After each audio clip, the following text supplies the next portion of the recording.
Hi hello ನಮಸ್ತೆ friends. ಕಳೆದ 2 ತಿಂಗಳಿನಿಂದ ಎಲ್ಲರ ನಿರೀಕ್ಷೆಯ ದಿನವಾಗಿದ್ದ ರಿಸಲ್ಟ್ ಡೇ ಬಂದಿದೆ.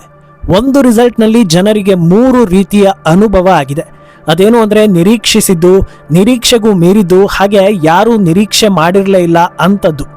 ಒಂದೊಂದು ರಾಜ್ಯದಲ್ಲೂ ಒಂದೊಂದು ರೀತಿಯ ರಾಜಕೀಯ ಮೆಸೇಜ್ ಸಿಕ್ಕಿದ್ದು ಕಾಂಪಿಟೇಷನ್ನಲ್ಲಿ ಇದ್ದ ಹಾಗೂ ಇಲ್ಲದ ಎಲ್ಲ ಪಕ್ಷಗಳಿಗೂ ಅಲರ್ಟ್ ಆಗುವಂತೆ ಮಾಡಿದೆ.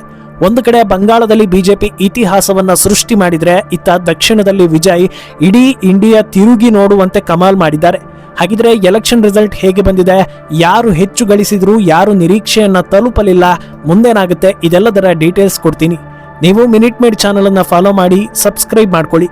ಬಂಗಾಳದಿಂದ ಶುರು ಮಾಡೋದಾದರೆ, ಮೊದಲ ಬಾರಿಗೆ ಪಶ್ಚಿಮ ಬಂಗಾಳದಲ್ಲಿ ಬಿಜೆಪಿ ಗೆದ್ದು ಬೀಗಿದೆ. ಇದು ಸಣ್ಣ ಪುಟ್ಟ ಗೆಲುವಲ್ಲ, ಅತ್ಯಂತ ದೊಡ್ಡ ಐತಿಹಾಸಿಕ ಗೆಲುವು. ಸಮೀಕ್ಷೆಗಳು ನೆಕ್ ಟು ನೆಕ್ ಫೈಟ್ ಇದೆ ಅಂತ ಅಂದಾಜಿಸಿದ್ವು. ಕೆಲವರು ಮಾತ್ರ ಬಿಜೆಪಿ 180ರಿಂದ 190 ಕ್ರಾಸ್ ಮಾಡುತ್ತೆ ಅನ್ನೋದನ್ನ ಹೇಳಿದ್ರು. ಆ ಕೆಲವರು ಹೇಳಿದ್ದೆ ಈಗ ನಿಜ ಆಗೋ ರೀತಿ ಕಾಣ್ತಾ ಇದೆ. ಕಳೆದ 3 ಎಲೆಕ್ಷನ್ಗಳ ಡೇಟಾ ತೆಗೆದು ನೋಡಿದ್ರೆ 2011ರಲ್ಲಿ ಬಿಜೆಪಿಗೆ ಒಂದೇ ಒಂದು ಸೀಟ್ ಇರಲಿಲ್ಲ. 2016ರಲ್ಲಿ ಕೇವಲ 3 ಸೀಟ್ಗಳು ಮಾತ್ರ ಸಿಕ್ಕಿದ್ವು. 2021ರಲ್ಲಿ ಬರೋಬ್ಬರಿ 77 ಸೀಟ್ ಗಳಿಸಿ ವಿಪಕ್ಷ ಸ್ಥಾನಕ್ಕೆ ಏರಿಕೆ ಕಂಡ್ರು. ಈಗ ಅಲ್ಲಿಂದ ಸೀದಾ 190ಕ್ಕೂ ಅಧಿಕ ಸೀಟ್ ಗೆಲ್ಲೋ ಮೂಲಕ ಗದ್ದುಗೆ ಹಿಡಿಯೋದಕ್ಕೆ ಮುಂದಾಗಿದ್ದಾರೆ. ಈ ಮೂಲಕ ಬಂಗಾಳ ಮಮತಾ ಬ್ಯಾನರ್ಜಿಯ ಭದ್ರಕೋಟೆ ಅನ್ನೋ ಮಾತನ್ನ ಸುಳ್ಳು ಮಾಡಿದ್ದಾರೆ. ಬಂಗಾಳದ ಗೆಲುವನ್ನ ಸೈದ್ಧಾಂತಿಕ ಶಿಫ್ಟ್ ಅಂತಲೂ ವಿಮರ್ಶೆ ಮಾಡಲಾಗ್ತಾ ಇದೆ. ಕಳೆದ ಬಾರಿ ನಂದಿಗ್ರಾಮದಲ್ಲಿ ಸೋತಿದ್ದ ಮಮತಾ ಬ್ಯಾನರ್ಜಿ ನಂತರ ಭವಾನಿಪುರದಲ್ಲಿ ಸ್ಪರ್ಧಿಸಿ ಗೆದ್ದು ಸ್ಥಾನವನ್ನ ಉಳಿಸಿಕೊಂಡಿದ್ರು. ಈ ಬಾರಿ ಅದೇ ಕ್ಷೇತ್ರದಲ್ಲಿ ಸುವೇಂದು ಅಧಿಕಾರಿ ಸ್ಪರ್ಧಿಸಿ ಟೈಟ್ ಫೈಟ್ ಕೊಟ್ಟಿದ್ದಾರೆ. ಅಂತಿಮವಾಗಿ ಯಾರು ಗೆಲ್ತಾರೋ ಗೊತ್ತಿಲ್ಲ. ಇನ್ನು ತಮಿಳುನಾಡಿನ ಕಡೆ ನೋಡಿದ್ರೆ ಇಡೀ ಇಂಡಿಯಾ ಜನ ಅಚ್ಚರಿಯಾಗುವಂತೆ ಮಾಡಿರೋದು ಸೂಪರ್ ಸ್ಟಾರ್ ನಟ ವಿಜಯ್. ಸಿನಿಮಾ ಬಿಟ್ಟು ರಾಜಕೀಯಕ್ಕೆ ಬರ್ತೀನಿ ಅಂತ ಹೇಳಿದಾಗ ಯಾರಿಗೂ ಹೋಪ್ಸ್ ಇರಲಿಲ್ಲ. ಹೊಸ ಪಕ್ಷ ಅನೌನ್ಸ್ ಮಾಡಿ ಸಾಂಗ್ ರಿಲೀಸ್ ಮಾಡಿದಾಗ ಅಭಿಮಾನಿಗಳು ಮಾತ್ರ ಖುಷಿ ಪಟ್ರು. ಯಾರ ಜೊತೆಗೂ ಮೈತ್ರಿ ಇಲ್ಲ ಅಂದಾಗ ಇವರೇನು ದೊಡ್ಡದಾಗಿ ಕಿತ್ತುಗುಡ್ಡೆ ಹಾಕೋ ತರ ಬಿಲ್ಡಪ್ ಕೊಡ್ತಿದ್ದಾರೆ ಅಂತ ಮಾತಾಡಿದ್ರು.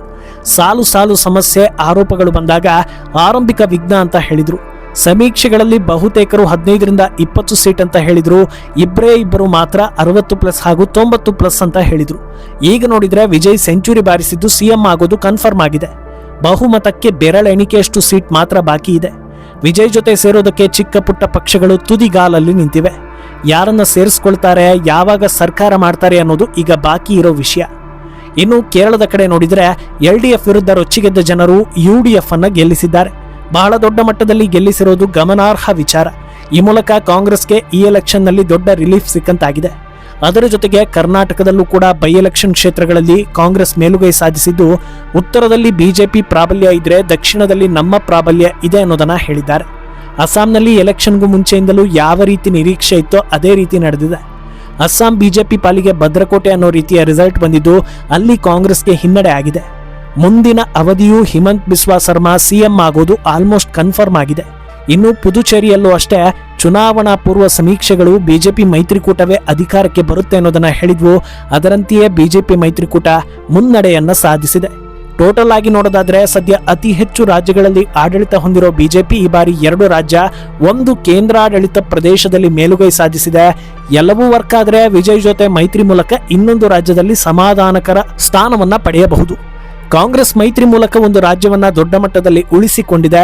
ಇನ್ನೊಂದು ದಿಕ್ಕಲ್ಲಿ ಕರ್ನಾಟಕದಲ್ಲಿ 2 ಕ್ಷೇತ್ರದಲ್ಲಿ ಕಾಂಗ್ರೆಸ್ ಗೆದ್ದು ಆಡಳಿತ ವಿರೋಧಿ ಅಲೆ ನಡುವೆಯೂ ನಾವೇ ಬಲಾಢ್ಯರು ಅನ್ನೋ ಸಂದೇಶವನ್ನ ಕಳಿಸಿದೆ. ಈ ಸ್ಟೋರಿ ಬಗ್ಗೆ ನಿಮ್ಮ ಅನಿಸಿಕೆಯನ್ನ ಕಮೆಂಟ್ ಮಾಡಿ.